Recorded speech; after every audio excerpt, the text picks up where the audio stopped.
जब हो सुदशरथ अजिर बिहारी मंगल भवनय मंगलहारी प्रभु दशरथ अजिर बिहारी।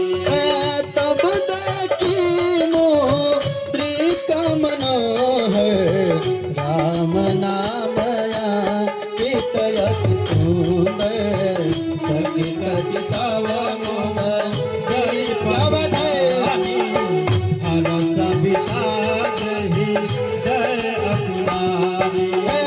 जीति को सकैया जय रघुराई माया से यस रच नहीं जाई। सीता मन भी क्या बात है? करना मधुर बचन भो नेउ हनुमाना। सुनत ही सीता कर दुख भागा लागा सुन मन मन लागा रामाय चंद सुन बर नहीं लागा। सुनत ही सीता कर दुख भागा।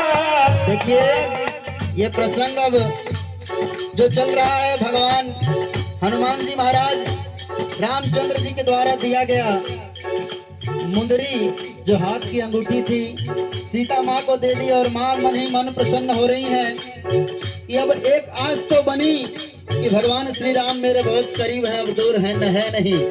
हनुमान जी ने उनको ये बताया, कहते हैं कि सुनते ही सीता कर दुख भागा।